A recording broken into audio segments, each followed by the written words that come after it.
first. Undisputed coming up at 9:30 sharp. Speaking of sharp, Jenny Taft with the glasses on today. We very much like it, appreciate it, and are now emulating you as a result of it.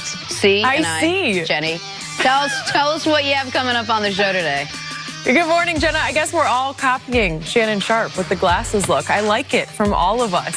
Coming up on Undisputed, Nick, how are you feeling about this weekend? Will your Chiefs put an end to the Patriots dynasty on Sunday? Skip and Shannon will make their picks for that game, plus Rams Saints. We also have Kevin Hart live in studio with us. We're going to talk to him about LeBron, Tom Brady, so much more. Undisputed coming up next. Jenna, I hope you guys all have a great weekend. Please shout out to Kevin Hart. Jenna is the biggest fan of Kevin Hart. Please. Really? Yes. Give him a hug, a kiss on the cheek. Anything. Tell me. Ask him to come to New York. Jenna was going to have a great weekend until she found out that you guys are hanging out with Kevin Hart and not her. Yeah, now you got reason. You got reason to be jealous. You got reason to be jealous of Jenny. Well, I'll be watching all of Undisputed today.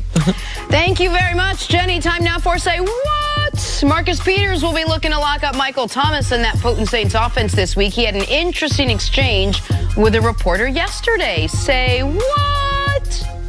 How would you evaluate your season? I think we ain't done yet. But you personally? I think we ain't done yet. Marcus. He just seems so Marcus chippy. Peters walks around with a little chip on his shoulder. Little chippy. I have from an NFL source who was thinking about drafting Marcus Peters that he walks into the pre-draft interview, leans back in his chair, and before they can even say anything, says to him, I just got to let you guys know, if y'all don't draft me, somebody going to draft me, so I'm not really too worried about it. Oh my God. That's who Marcus Peters is, man. Straight Oakland. Oakland, California. Mr. Peters. Playing great from week 10 to now since he's gotten over that injury. I know we'll talk about that in a bit. He's been mentored by Marshawn Lynch as far as the media. Clearly. You can kind of see the training. Back to the AFC now. Pats heading to Kansas City for their 8th straight AFC title game. Two great teams, two great coaches, but the most anticipated matchup in this one is between two great quarterbacks. One in his first year as a starter, the probable MVP in Patrick Mahomes. The other, arguably the best to ever play the game in Tom Brady, playing for the right to go to his 9th Super Bowl. Both quarterbacks spoke about the importance of this game.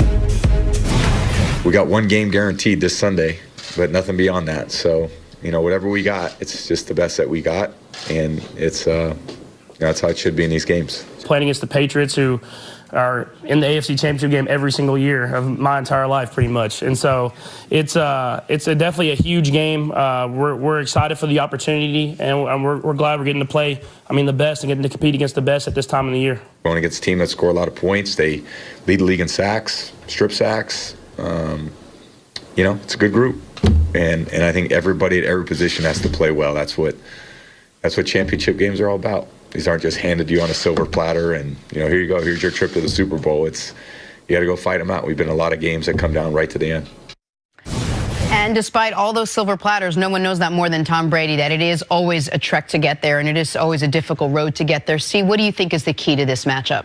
Can the New England Patriots, can they be a little more deceptive in their run-pass formations? It's very, very predictable what they've been able to do. Typically a Bill Belichick coach team, when you have the formation and the dominance for which they do things out of, when they're in typical pro personnel, they have a fullback, James Devlin, in the game with Sony Michel. 80% of the time they run the ball. I just believe in this championship game, how do they create the type of pace they want offensively and not be as predictable as they were in the divisional games, as they were against the Chargers, and how they were during the regular season. Now, they don't have great talent on their offense as far as their wide receivers.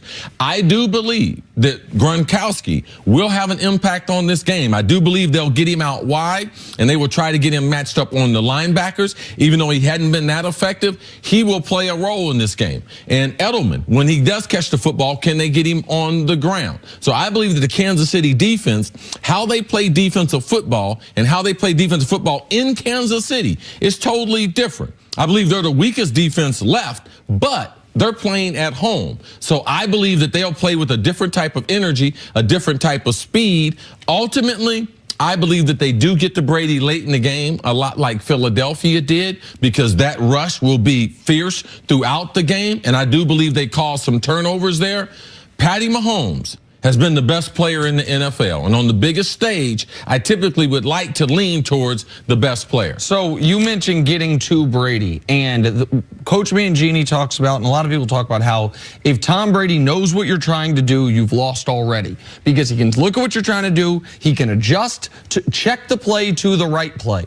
That's why this game being at Arrowhead is the most important factor of it. There's a reason the Patriots offense has not been nearly as good, and Tom Brady has not been nearly as good on the road this year. You can't check to your entire playbook when it's as loud as it's going to be Sunday night. And now especially that it's no longer supposed to be 0 degrees, supposed to be in the mid-20s. The crowd is, if it's 0 degrees, the Chiefs poked fun at Colin Cowherd for saying that they weren't going to be loud if it was 0 degrees. Man, I've been out in that stadium on blast days. It's hard to get yourself. Global warming didn't hit Kansas City. Not in January. And so it's still going to be like 18. It's not like it's, right, I mean, it's going to be cold, but you mean that it's hard to get loud. As loud when you are like it can kill you. It's so cold. It is hard. 20 degrees they can deal with. So Brady's not going to be able to check out of everything. Can the defensive secondary of the Kansas City Chiefs cover long enough to let Chris Jones, D Ford, Justin Houston get home? In the near comeback against the Patriots first time around, the critical play was a strip sack of Tom Brady. And on the flip side, can the Patriots avoid playing zone defense as much as possible? Because Patrick Mahomes has shredded zone defenses all year, including against the Pats in their first matchup when he was 13 of 15 with a nearly perfect passer rating. And then lastly, Sammy Watkins is going to have a big game. I believe that Belichick is going to be able to neutralize Kelsey to a degree, and he is going to spend the whole week trying to focus on Tyreek Hill. But you run out of bodies then, and can Sammy Watkins be the big factor for the Kansas City Chiefs? All right, CC, I've waited all week to ask you, who do you like in this game? Home field has a lot to do with it. And I believe if it was going to be Arctic temperatures, I would have leaned towards the New England Patriots. They practice outdoors more so. They're more of a rugged team. And I do believe that the experience could play a factor if it was cold like that. No, it's going to be a normal Kansas City winter day. It's going to be in the 20s, about the temperature when they played Baltimore. Their offense was still effective. I believe the Kansas City Chiefs get it done. I'm going to go with 34, Kansas City, 31, New England. I think the Chiefs jump out to an early start as they have in nearly every game at home this year. It forces the Patriots out of what they want to do, which is run Sony Michel, this terrible run defense. And I think a late Patrick Mahomes touchdowns ices the game. I think it's 38 Chiefs, 28 Patriots. Well, let me be the only one on set that roots for the Patriots. Moving on to the NFC, exactly. Otherwise, I won't be going home. Rams heading down to New Orleans for a rematch against the Saints. Last time these two teams played, they combined for 80 points. The Saints won the game. They handed the Rams their first loss of the year. So these teams clearly know each other. They clearly compete hard against each other. And according to Drew Brees, they clearly respect each other.